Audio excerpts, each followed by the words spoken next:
26-year-old Justin Robinson was killed by police in Southeast DC, the very same ward that Justin Robinson came from. Unresponsive can mean a couple different things.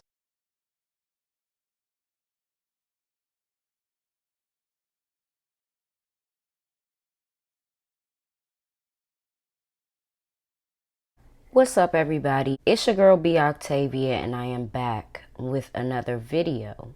Today we will be discussing the death of Justin Robinson, a 26-year-old man who worked as a violence interrupter, and he worked as a violence interrupter with the DC office of the Attorney General, as well as the organization Cure the Streets. Cure the Streets is a nonprofit organization in DC, and this organization is aimed at reducing gun violence. Now, 26-year-old Justin Robinson was killed by police in Southeast DC, the very same ward that Justin Robinson came from.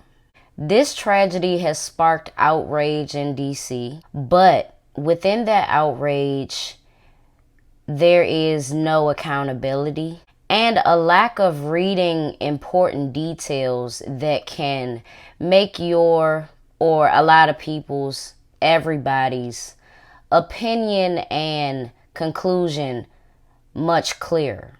As a result, a lot of DC natives are gaining incorrect information, and word of mouth has been their only source. So without further ado, let's get into this video.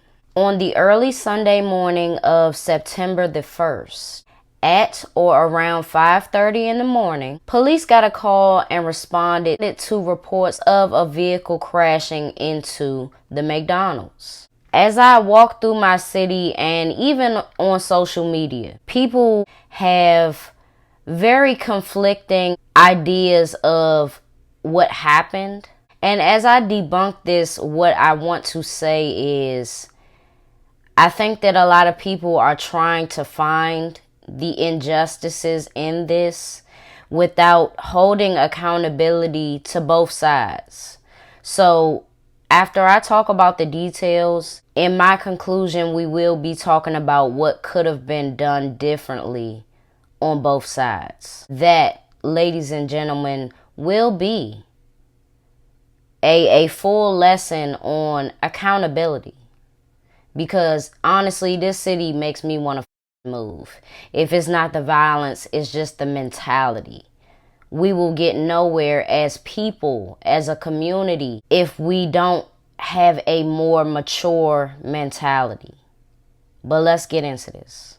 Police responded to reports of a vehicle crashing into the McDonald's. Once police arrived, they saw a car did in fact crash into the McDonald's, but there was minimal damage to the vehicle and to the building. Behind the wheel was 26-year-old Justin Twin Robinson. Unresponsive, possibly asleep. Unresponsive can mean a couple different things.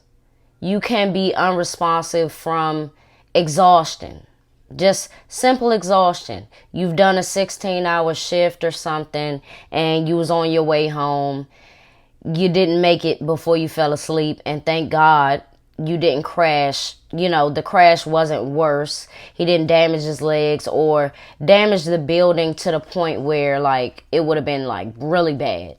Because it still be people in there. So he could have fully crashed into the building, right? But unresponsive can also mean substances. That could be weed. That could be narcotics, pills. And that also could be alcohol. So that's playing devil's advocate on what unresponsive could mean. So before attempting to wake up Mr. Robinson, they also seen a firearm on his lap. After seeing the firearm, officers called for additional backup, meaning more police officers, EMTs, fire, the whole nine. It's unclear how long they was waiting for backup, or if the backup was already there by the time that Mr. Robinson started to wake up.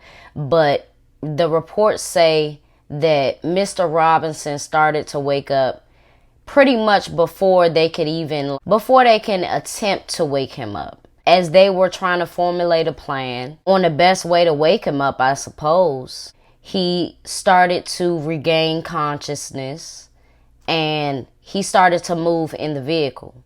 Now, within those movements, officers shouted for Justin to put his hands up and don't reach towards anything.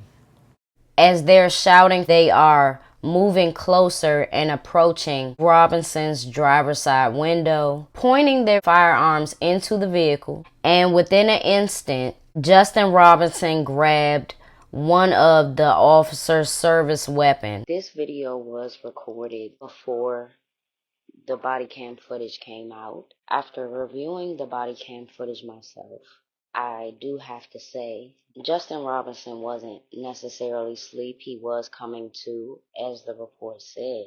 But the motion that police claim that Robinson was taking in grabbing the gun and, basically taking possession of the officer's service weapon could be more of an assumption. It is a lot of people saying the motion where he put his hand up and reached out towards the officer was him making a motion of moving the gun away from his face. I just want people to know that when dealing with the police, you gotta go really, really slow. And you have to do exactly what they say. Playing devil's advocate, Justin Robinson didn't seem coherent.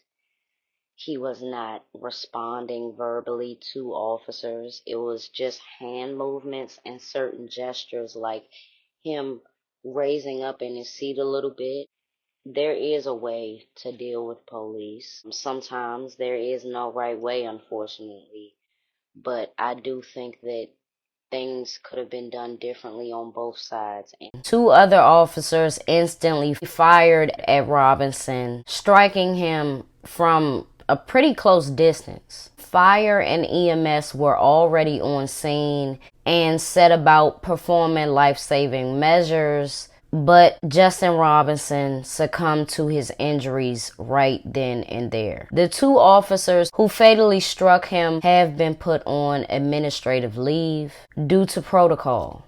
Okay, so initially, DC police said that this body cam footage would be released after it has been reviewed. DC reportedly has 5 days after an incident to release body cam footage. Within the 5 days, the MPD invited his family down to the headquarters to watch the video with the police. After reviewing the horrific events that took place with their own eyes, they agreed with the request that the body cam footage should be withheld. Only a few days later, at Justin Robinson's candlelight vigil, they demanded for the unredacted body cam footage be shown to the public.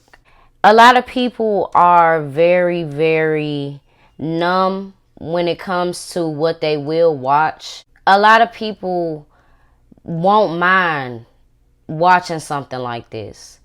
I think that if I didn't have this type of job, I definitely wouldn't, I don't want to. That's what I'm saying. I don't want to see the footage. Knowing Twin, I don't want to see him go out like that. Reading these details is not easy knowing the person. It's not easy at all. But I'm not going to shy away from holding anybody accountable that is wrong, was wrong in this whole entire situation. A lot of people are completely numb. And they can watch somebody's last moments, and they can watch somebody take their last breaths and every single detail and not shed a tear. But I'm dreading it.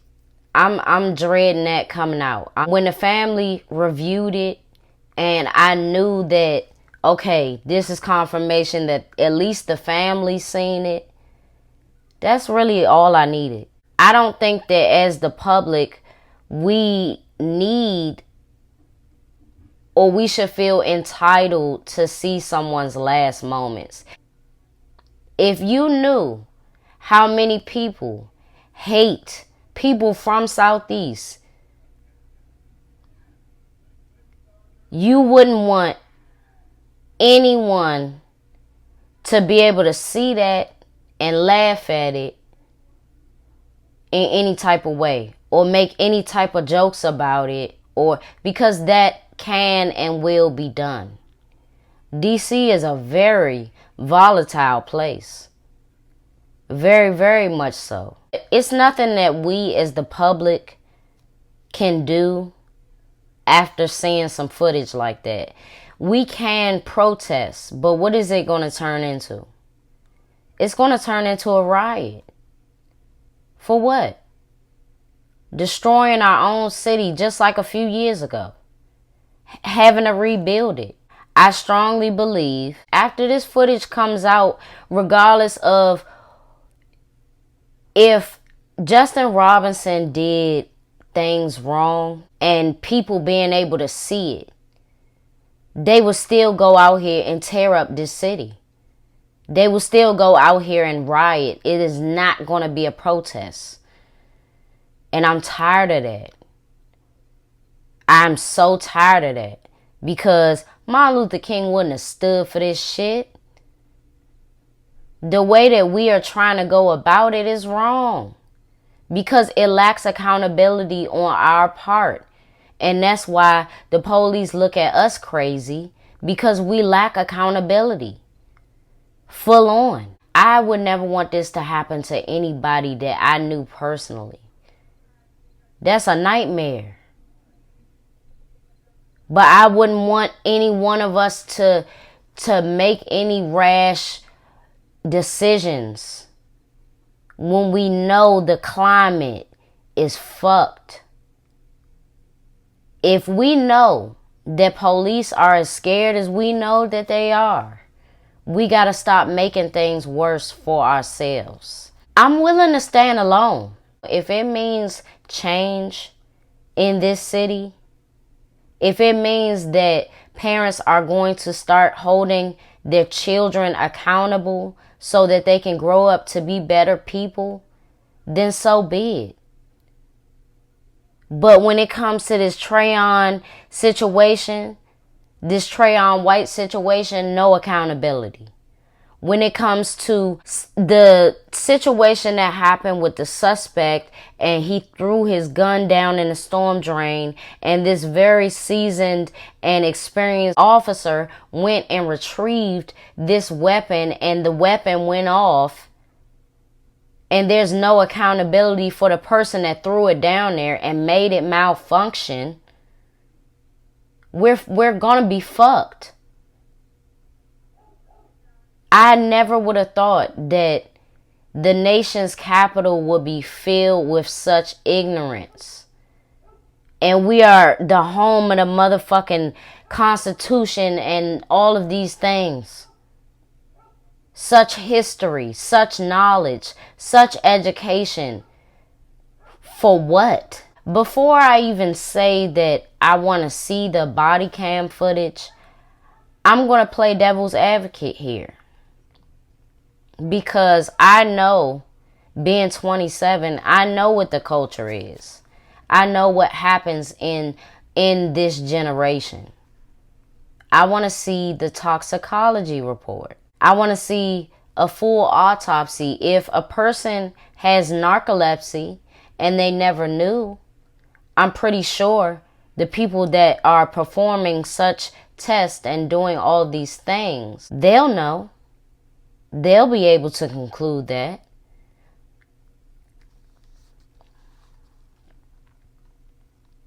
And once we X out that there were no substances at play and no health conditions that would render you unconscious, we got to figure out what happened before the shooting. What made Justin Robinson crash?